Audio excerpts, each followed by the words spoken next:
Boa tarde a todos, mais uma vez.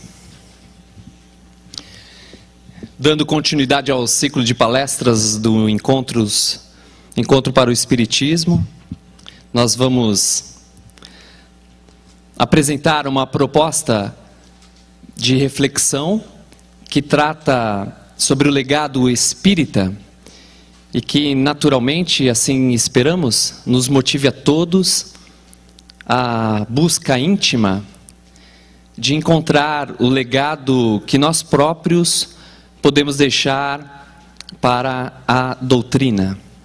Sejam todos bem-vindos mais uma vez, muita paz. Etimologia é a parte da gramática que vem estudar a origem e o significado das palavras. A própria palavra etimologia apresenta em sua sintaxe o termo grego etimo e logos, que significa a busca pelo conhecimento da palavra, o verdadeiro sentido e significado da palavra. E consideramos que a etimologia também acaba nos proporcionando uma possibilidade bastante interessante de aprofundamento do entendimento de uma proposta tal como a nossa. A palavra legado, sinonímia de herança, apresenta também a sua própria etimologia, assim como especialmente a palavra herança, que advém de dois termos latinos, aerentia, que significa coisas vinculadas, pertences, e aéreo, significando estar ligado, fixado, prender, segurar. Devemos então já criar uma analogia da palavra herança, compreendendo que trata-se daquilo que a princípio o termo geral é concebido, é transmitido pelos pais, pelas gerações anteriores, e o legado que torna-nos ligados, fixados àquilo que nos foi dado. Lembremos da assertiva de Paulo de Tarso em sua carta aos Romanos. E se nós somos filhos, somos logo herdeiros também. Herdeiros de Deus e co-herdeiros de Cristo. Se é certo que com Ele padecemos, para que também com Ele sejamos glorificados. Paulo de Tarso já nos apresenta a ideia de herança, de co-herdeiros de Deus e evidentemente também de Jesus Cristo. E dentro dessa ideia de ligação, nós como co-herdeiros, e como diz Emmanuel, herdeiros de nós mesmos, estamos então ligados a Deus e a Cristo. E dentro de uma ideia, embora o termo esteja um pouco vulgarizado, holisticamente, encontramos-nos todos ligados a tudo e a todos. Dessa forma então, considerando a ótica reencarnacionista, como já ressaltamos, somos nós, herdeiros de nós próprios, que naturalmente construiremos o nosso futuro, compreendendo as ações que desenvolvemos em nosso presente, criando dessa forma uma sequência de atitudes que gerarão tantas outras, que também desenvolverá uma cadeia própria de conexão e autoheranças.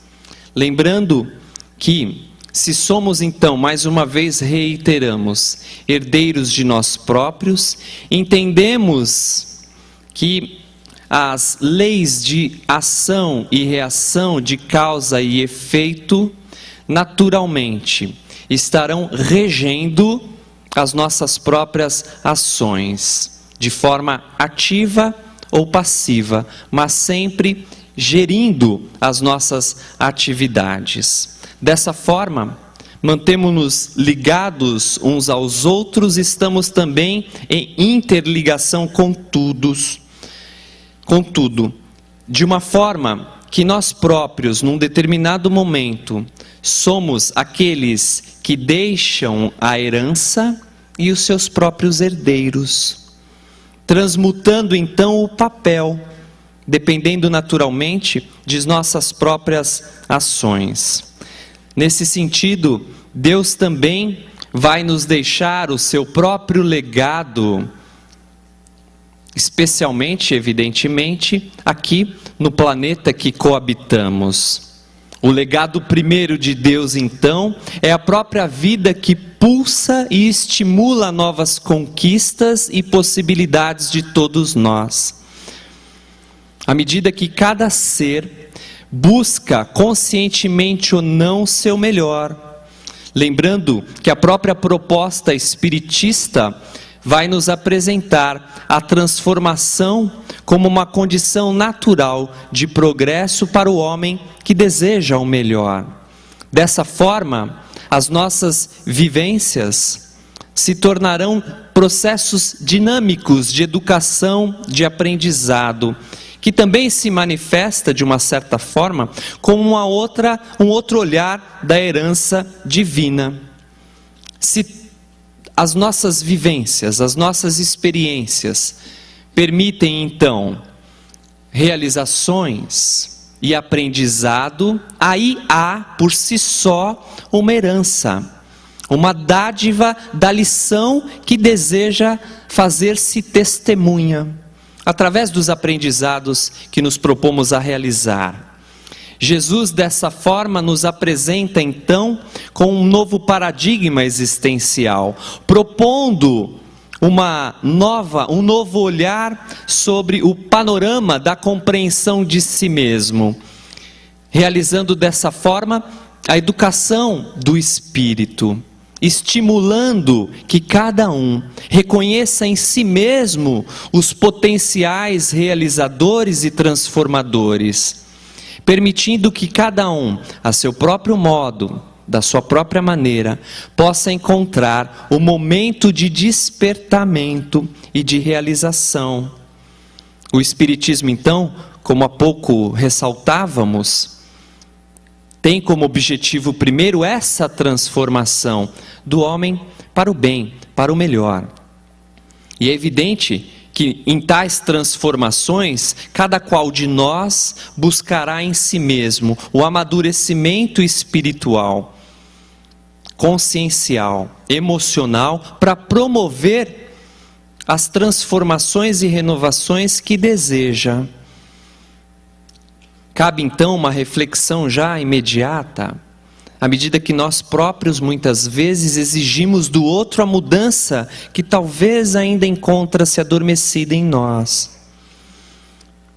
Se cada um então apresenta um momento particular para esse renascimento, é compreensível que talvez devamos aguardar que esse momento se faça justo e oportuno para aquele que deseja assim realizar.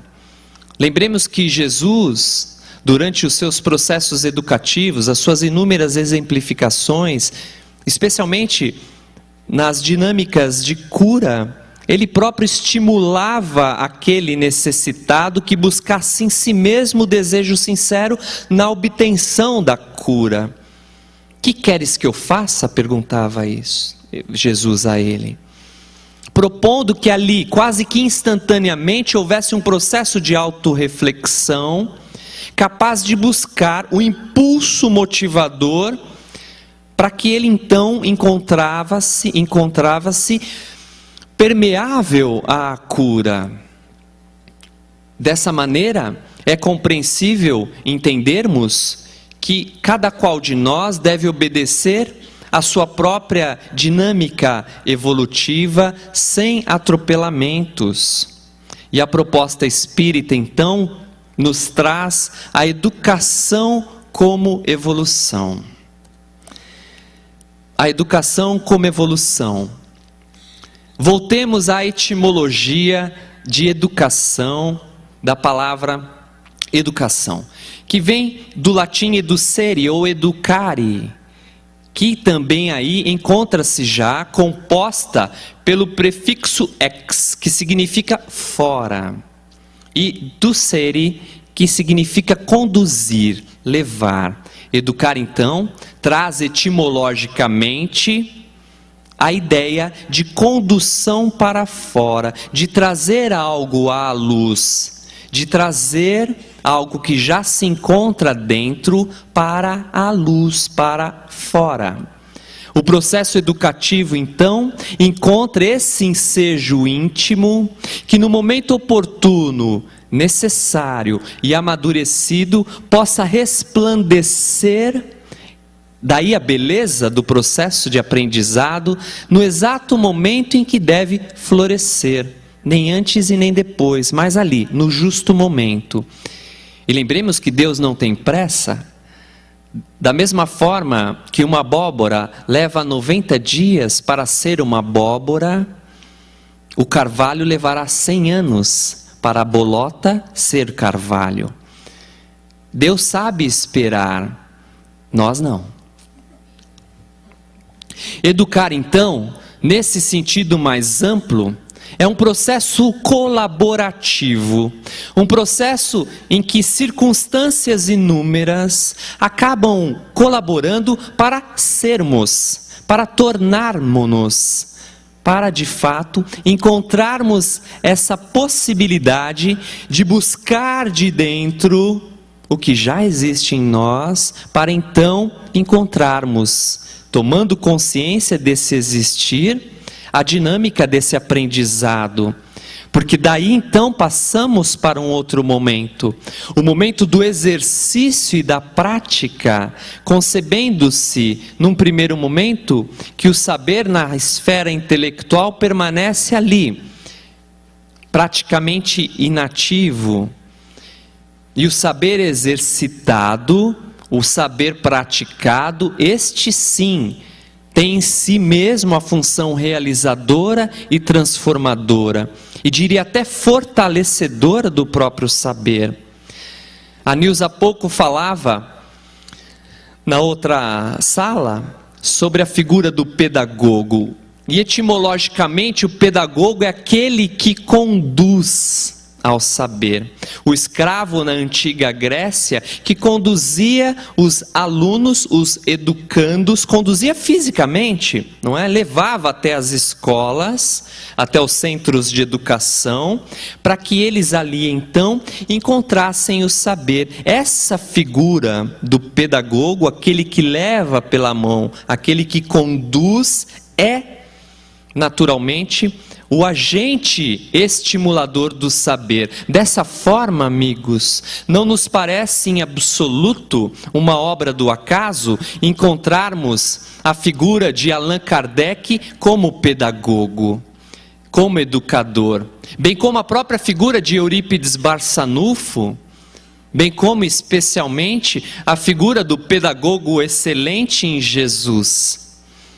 Nos parece então que a história nos deixa bastante evidente de que a educação é o instrumento de transformação, um instrumento de elevação.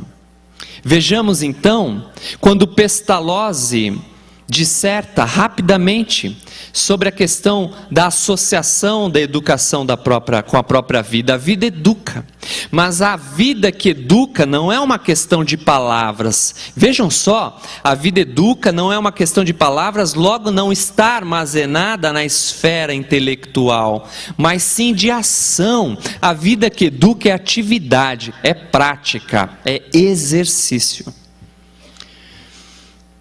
O saber, então, passa por esse passo, inicialmente compreendendo-se a existência do saber num nível intelectivo, para que, então, depois, ele surja compreendido no sentimento, nas emoções e, enfim, na realização, na ação, na vivência. E Allan Kardec ressalta a educação como instrumento para a evolução, educação para evoluir, aprender para realizar. lembremos nos 4 pilares da proposta da Unesco. É isso, Nilza? Não é?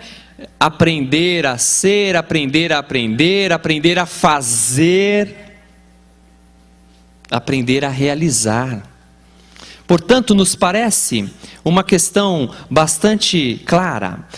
O Espiritismo, como terceira revelação, traz uma proposta educativa integral. Os 3 aspectos da doutrina espírita vão nos apresentar soluções para inúmeras inquietações, mas sobretudo e especialmente como instrumentos libertadores da consciência, em que cada um, como mais uma vez dissemos, a seu próprio modo, no seu próprio medo, abstrai no seu próprio tempo, abstrai as informações pertinentes, transformando-as em realização para si próprio e evidentemente e naturalmente a tantos outros. Dessa forma, o Espiritismo possibilita um esclarecimento, uma lucidez que talvez não existisse em outras ocasiões e oportunidades, permitindo que essas aquisições éticas, que essas aquisições morais sejam de fato incorporadas nesse ser, para que então ele ressurja de uma outra forma. Paulo de Tarso apresenta isso com muita clareza, onde o homem velho morre a fim de que nasça o homem novo. Não sou eu mais quem vivo, é Cristo que vive em mim. E que promove em mim as mudanças, as transformações, as realizações que naturalmente eu me permito a realizar. Por que eu me permito? Porque tudo me é lícito, mas nem tudo me convém. O livre-arbítrio determinará então as nossas próprias condições de realização das atividades que nos propomos. Allan Kardec apresenta então o Espiritismo como uma herança insubstituível de propostas esclarecedoras e educativas. E aí encontramos então a nossa própria, eu diria, responsabilidade, que é perpetuar esses preceitos. Agora, perpetuar como? É uma reflexão. De que maneira podemos nós próprios deixar a herança que estamos adquirindo, perpetuando onde? De que maneira? Em quais propostas? Que legado espírita é esse que naturalmente podemos desenvolver? Vejamos em O Livro dos Espíritos, na pergunta 192A. Pode ao menos o homem, na vida presente, preparar com segurança, veja só, nós podemos deixar a nossa própria herança para si, uma existência futura que herdaremos, menos prende amarguras? Os espíritos da codificação respondem, sem dúvida. Pode reduzir a extensão e as dificuldades do caminho, só o descuidoso permanece sempre no mesmo ponto.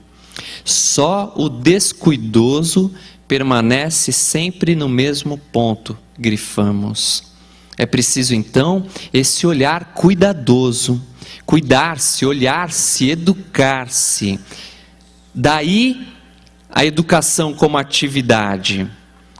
O amor como atividade, como movimento, aquela vida que educa, que Pestalozzi ressalta. A educação como instrumento de crescimento e evolução, como naturalmente Kardec assevera. Os reinos que naturalmente o princípio inteligente se desenvolve até alçar voos superiores, através de processos educativos, de aprendizados inúmeros, preparando-se no decorrer dos milênios, até surgir pleno, como potencial realizador. Vós sois deuses. Lembremos da frase de Cristo.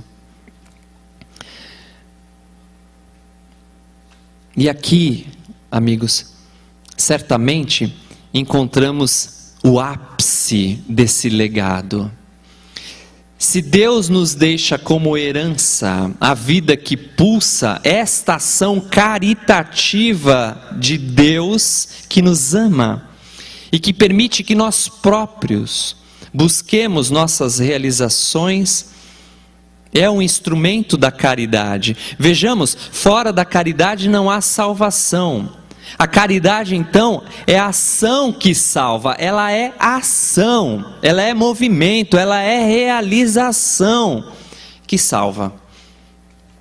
Não é algo que deve ficar inerte, paralisado, escorado em colunas de inatividade. Ao contrário, ela pulsa, respondendo por si mesma na ação de realização para o bem. A vida é essa proposta caritativa. A caridade dessa forma é o grande agente da liberdade, é o grande agente da autonomia, é a possibilidade de exercermos a verdadeira fraternidade, o verdadeiro exercício fraterno. E lembremos-nos então nesse instante da própria caridade de vida, esta sim caridade plena, absoluta, excelsa, evidentemente pela própria essência que carrega em si mesmo. A cada reencarnação, amigos, temos uma demonstração clara da caridade para conosco, dando-nos uma nova oportunidade de aquisição de valores e de aprendizado. Se assim não fosse, certamente impossível seria o nosso progresso. E é uma demonstração evidente. Nos processos educativos tradicionais e conservadores, nós temos lá as provas, a recuperação, os exames finais. Depois, reprovados em tudo, nós vamos fazer novamente. Mas estão ali, presentes. Isso é caridade? Por que não? Por que não? Vejamos então que as corrigendas são necessárias, são oportunidades de conquistas do conhecimento e do sentimento. Perguntamos então, e a maior herança espírita que podemos deixar? Ora, se fora da caridade não há salvação, e a caridade é a ação que salva, compreendemos então que é o amor vivenciado, que certamente é e sempre será a herança que podemos deixar, através do exercício prático daquilo que nós todos já temos condições de fazer, nem mais nem menos, mas o que já é possível fazer. Ninguém de nós cobra atitudes nessas condições uns dos outros verdadeiramente. E nem podemos, nós próprios não as realizamos. Portanto, o exercício da caridade, essa prática bendita, é a grande herança, é o legado que nós não somente deixamos, como vamos certamente no futuro conquistar, readquirir. O Espírito Erasto, na sua mensagem Missão dos Espíritas, no capítulo 20, deu o Evangelho segundo o Espiritismo. É uma exortação ao trabalho essa mensagem. É um convite à realização. E ele finaliza: reconhecerão os verdadeiros espíritas, pois eles exercitarão a verdadeira caridade, que eles naturalmente não somente ensinarão, olha a teoria, olha a educação, como a praticarão, olha a vivência, o exercício. E Kardec finalmente reitera, a doutrina espírita, eu vou ler textualmente, amigos, a doutrina espírita como movimento renovador tem um papel considerável no seio da humanidade. Pelas verdades fundamentais que traz, preenche o vazio que a incredulidade faz nas ideias e nas crenças. Pela certeza de um futuro conforme a justiça de Deus, tempera as agruras da vida e evita os funestos efeitos do desespero. Isso é terapia. Dissipa a incredulidade e a superstição, pois que dá a conhecer novas leis da natureza. Isso é esclarecimento. Chave para os fenômenos incompreendidos, consolo e problemas até então julgados insolúveis. A ação é a chave que nos dará, de fato, o acesso a essas novas condições.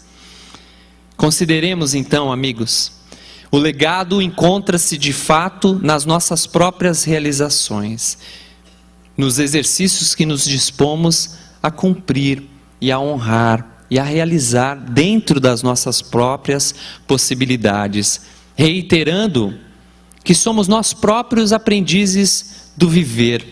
Estamos em processo educativo desde sempre.